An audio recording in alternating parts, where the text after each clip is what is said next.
श्री शिवाय नमस्तुभ्यम। हर हर महादेव।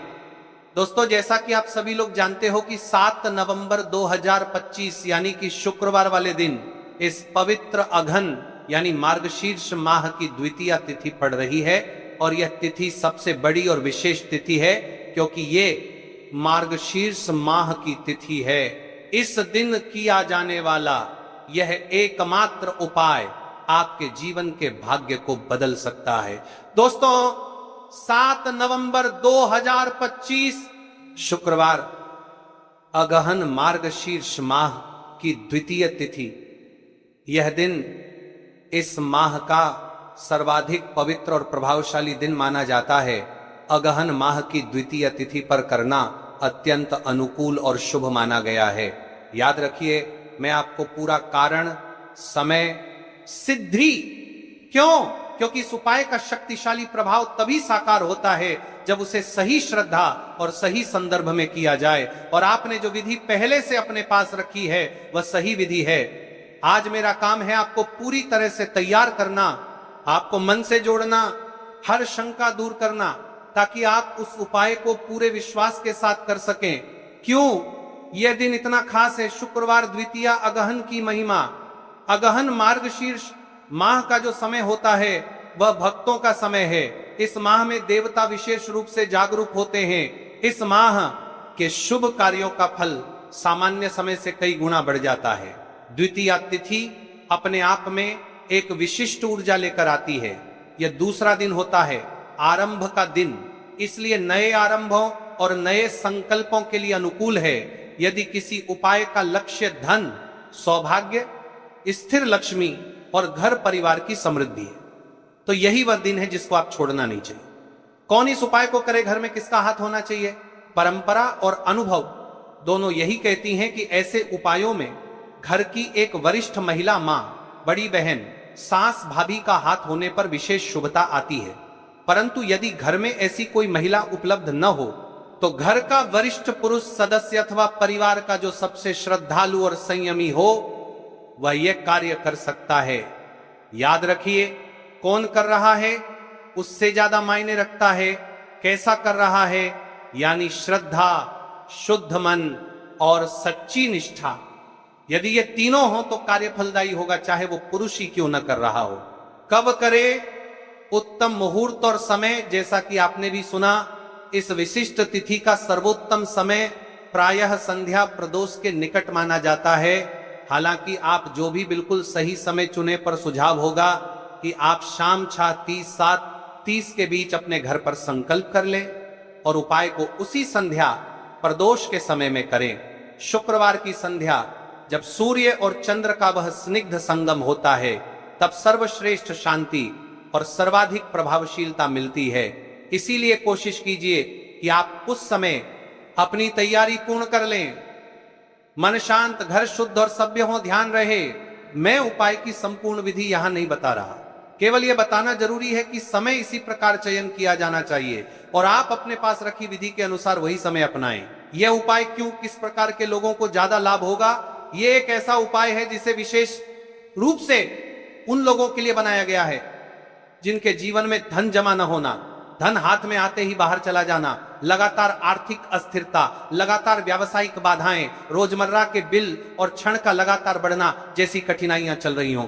यदि पैसा घर में आता है, यदि आपके ऊपर किसी तरह की नजर दोष, टोना टोटका, शत्रुता का प्रभाव है, तो यह उपाय उस नकारात्मकता को प्रभावित कर सकता है। यह उपाय अवश्य करना, तो आपकी चेतना बनी रहेगी, आपका मन दृढ़ रहेगा, आपका मन दृढ़ रहेगा और आप सही समय पर सही निष्ठा के साथ उसी विधि का पालन करेंगे जो आपके पास है।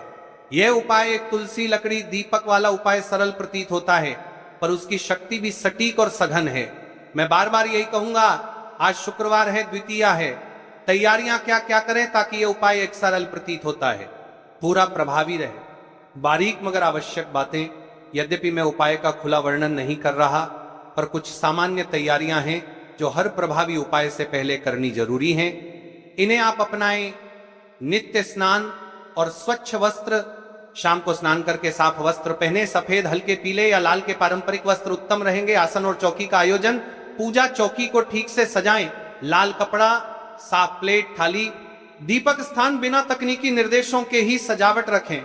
घर की सफाई, घर के मुख्य द्वार और पूजा स्थल को विशेष रूप से स्वच्छ करें। झाड़ू पूछा कर लें और मन में निःकंठ इच्छा रखें। दान और परोपकार अगहन माह का महत्व दान में भी है। यदि संभव हो तो छोटे छोटे दान कर दें। भोजन, अनाज, पैसा या जरूरतमंदों का सहयोग दान से उपाय की शक्ति बढ़ती है।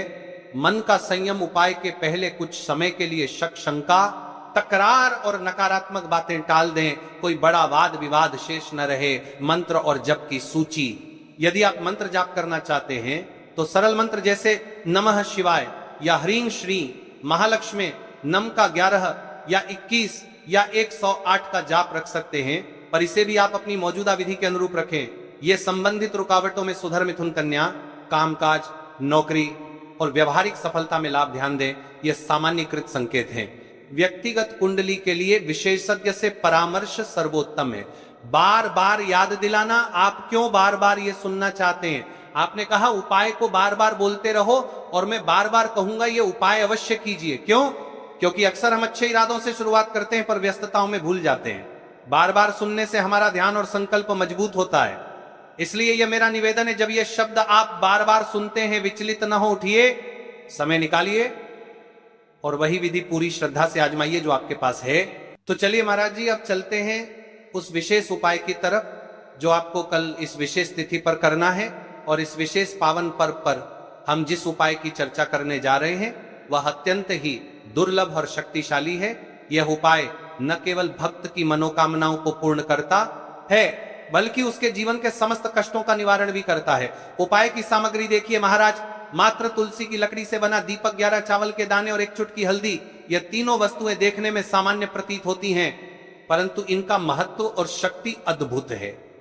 जब इन्हें सही विधि से सच्चे मन और श्रद्धा के साथ शिव मंदिर में प्रयोग किया जाता है तब यह उपाय अलौकिक परिणाम प्रदान करता है।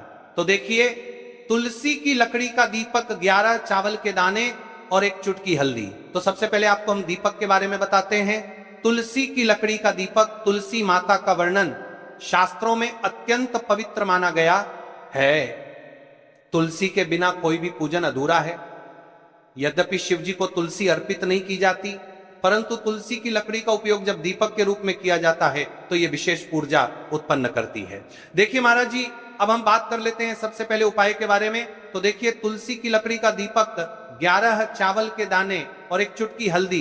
तो सबसे पहले आपको हम दीपक के बारे में बताते हैं। तुलसी की लकड़ी का दीपक, तुलसी माता का वर्णन शास्त्रों में अत्यंत पवित्र माना गया है। तुलसी के बिना कोई भी पूजन अधूरा है। यद्यपि शिव जी को तुलसी अर्पित नहीं की जाती, परंतु तुलसी की लकड़ी का उपयोग जब दीपक के रूप में किया जाता है तो यह विशेष ऊर्जा उत्पन्न करती। यह दीपक भक्त की मनोकामना पूरी करने में सहायक होता है। अब देखिए महाराज जी, 11 चावल के दाने का महत्व जानिए। चावल शुद्धता और समर्पण का प्रतीक है। हर दाना अखंडता और पूर्णता का द्योतक है। जब 11 चावल शिवलिंग पर अर्पित किए जाते हैं तो यह 11 इंद्रियों का नियंत्रण और शुद्धिकरण करता है। मात्र 1 चुटकी हल्दी, 1 चुटकी हल्दी, हल्दी मां भगवती का प्रिय है और यह सौभाग्य, आयुर्वेद और पवित्रता का प्रतीक है। शास्त्रों में कहा गया है कि जहां हल्दी का प्रयोग होता है वहां मां लक्ष्मी का वास होता है। इसलिए जब इस हल्दी का प्रयोग शिव मंदिर में किया जाता है तो यह शिव, शक्ति और लक्ष्मी दोनों की कृपा प्रदान करता है। कई सारे लोग प्रश्न करेंगे कि महाराज जी, ना ही शिव जी को तुलसी समर्पित कर सकते हैं और ना ही इस उपाय को किया जाता है। तो देखिए, इस उपाय को आपको शिव मंदिर की चौखट पर करना है। यह जो दीपक हम प्रज्वलित करेंगे यह शिव मंदिर की चौखट पर करेंगे। तुलसी का संबंध आध्यात्मिक शांति, मानसिक स्थिरता और रोग नाश से है। जब तुलसी की लकड़ी का दीपक जलता है तो घर या मंदिर के आसपास की नकारात्मकता तुरंत दूर हो जाती है। तो देखिए महाराज जी, आपको इस तुलसी की लकड़ी के दीपक के बारे में हम आपको सबसे पहले बताते हैं। हालांकि आपके तीनों उपाय को साथ में ही करना है, लेकिन सबसे पहले और प्रथम तुलसी की लकड़ी का दीपक। तो देखिए, तुलसी की लकड़ी प्राप्त करना, यदि घर में तुलसी का पौधा है तो उसकी जड़ के पास की नरम लकड़ी लेनी है। यदि घर में तुलसी का पौधा नहीं है तो बाजार से भी तुलसी की लकड़ी खरीदी जा सकती है। कई सारे घरों में तुलसी का वृक्ष नहीं होता है, तो आप ये भी कर सकते हैं। ध्यान दें, यदि आप किसी और के घर से ले रहे हैं तो उसे दक्षिणा अवश्य दें। बिना दक्षिणा के तुलसी लेना अशुभ माना जाता है। लकड़ी को तैयार करना, तुलसी की लकड़ी को छोटे टुकड़े में काटकर उसकी बत्ती बनानी है, उस बत्ती पर कपास रुई लपेटना है ताकि वह दीपक में ठीक से जल सके। अब यहां पर महाराज जी कई सारे लोग प्रश्न करते हैं कि दीपक हमें आटे का लेना है या फिर हमें दीपक मिट्टी का लेना है। तो देखिए, आपको मिट्टी का दीपक का प्रयोग करना है क्योंकि हम तुलसी के लकड़ी के दीपक वाला उपाय कर रहे हैं। ठीक है, दीपक केवल मिट्टी का होना चाहिए, पीतल, कांसे या किसी और धातु का दीपक इस उपाय में उपयोग नहीं करना। मिट्टी का दीपक धरती तत्व का प्रतिनिधित्व करता है और यह शिव पूजन में सबसे उत्तम माना जाता है। अब देखिए महाराज जी, हमें तेल का किस प्रकार प्रयोग करना है। तो देखिए, तेल का प्रयोग इस दीपक में तिल का तेल या घी का प्रयोग करें। तिल का तेल पापों का नाश करता है और घी समृद्धि व शांति का वास कराता है। अब कई सारे लोग प्रश्न करते हैं कि महाराज जी, आपने हमें यह तो बताया ही नहीं कि कितने दीपक का उपाय करना है, आखिर दीपक कितने बने हैं। तो देखिए, कितने दीपक जलाने चाहिए। यदि समस्या बहुत बड़ी है, जीवन में गहरा संकट है, तो 5 दीपक जलाने चाहिए। यदि सामान्य कामना है तो 1 दीपक भी पर्याप्त है। हर दीपक जलाते समय यह भावना रखें कि हे भोलेनाथ, ये दीपक मेरी अंधकारमय जीवन राह को प्रकाशमय करे। जेके महाराज जी, तुलसी के लकड़ी के दीपक वाला उपाय है, ये कोई साधारण उपाय नहीं है। तो आपको क्या क्या सावधानी बरतनी है। दीपक को शिवलिंग पर प्रत्यक्ष रूप से न रखें, इसे मंदिर की चौखट पर या बनाए गए स्वस्तिक पर रखें। दीपक जलाते समय मन में शुद्ध भाव होना चाहिए। दीपक बुझने के बाद उसकी राख को पवित्र स्थान पर ही विसर्जित करें। महाराज जी, जैसे ही तुलसी की लकड़ी का दीपक जलता है, वैसे ही साधक को एक अलग ही शांति का अनुभव होता है, मन का तनाव समाप्त होता है। आंखें बंद करके जब दीपक की लौ के सामने बैठते हैं तो लगता है कि यह लौ सीधे आत्मा से संवाद कर रही है। यह लौ मानो भगवान शिव के आशीर्वाद का प्रतीक बन जाती है। अब देखिए महाराज जी, हम बात कर लेते हैं 11 चावल के दाने वाले उपाय के बारे में। ठीक है, 11 चावल का धार्मिक महत्व। महाराज जी, चावल अन्न केवल भोजन का साधन नहीं है, बल्कि इसे पूर्णता, शुद्धता और अखंडता का प्रतीक माना गया है। वेदों और पुराणों में अन्न को अन्न देवता कहा गया है। अन्नम ब्रह्मेति विजानात, यह उपनिषद का कथन है। अर्थात अन्न स्वयं ब्रह्म है। इसलिए जब भक्त शिव जी को चावल अर्पित करता है तो वह केवल एक दाना नहीं चढ़ाता, बल्कि अपनी आत्मा और जीवन का समर्पण करता है। अब सबसे महत्वपूर्ण प्रश्न उठता है कि 11 चावल ही क्यों। शास्त्रों में कहा गया है कि मनुष्य के शरीर में 11 इंद्रियां होती हैं। जब भक्त 11 चावल के दाने शिव जी को अर्पित करता है तो वह अपनी 11 इंद्रियों को भगवान को समर्पित करता है। यह समर्पण साधक के भीतर शुद्धि और संयम लाता है। अब देखिए महाराज जी, चावला के दाने कहां से लेने, कैसे लेने, इस बात पर चर्चा कर लेते हैं, क्योंकि कई सारे लोगों को मन में यह भी प्रश्न रहता है। घर में रखे चावल का प्रयोग किया जा सकता है, चाहो तो दुकान से भी ले सकते हो। ध्यान रहे, चावल अखंड और शुद्ध होने चाहिए। टूटे हुए दाने अशुभ माने जाते हैं। 11 दानों को अलग करके एक छोटे डिब्बे या पुड़िया में सुरक्षित रखना है चावल अर्पण की विधि। अब सुनिए महाराज जी, 11 चावल के दानों का प्रयोग कैसे करना है। अब देखिए महाराज जी, जैसे ही आपके चावल के दाने आप एक पुड़िया में रख लेते हैं, अब आपको शिव मंदिर में जाकर के इस उपाय को करना है। तो देखिए, आप एकदम स्वच्छ जल से नाहट होकर के शिव मंदिर पहुंचे और आपको इस उपाय को करना है।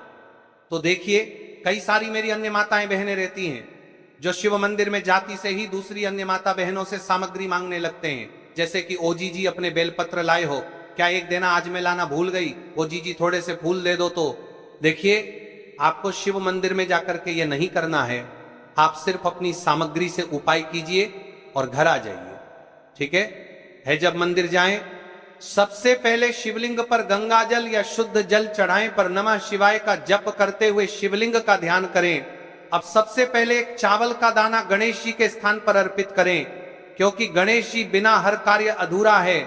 इसके बाद शेष 11 दानों को एक एक करके शिवलिंग पर अर्पित करें। हर दाना चढ़ाते समय मन में एक एक प्रार्थना करें, जैसे पहला दाना, हे शिव मेरे जीवन से रोग दूर करो। दूसरा दाना, हे महादेव मेरे घर में सुख समृद्धि लाओ। तीसरा दाना, हे भोलेनाथ मेरे संतानों को रक्षा दो। चौथा दाना, मेरे व्यवसाय नौकरी में सफलता दो। 5वां दाना मेरे परिवार में एकता बनी रहे। इसी तरह हर दाने पर अपनी मनोकामना रखनी है, भावनाओं की शक्ति। महाराज जी, ये ध्यान रखना बहुत जरूरी है कि चावल अर्पण करते समय मन शुद्ध होना चाहिए।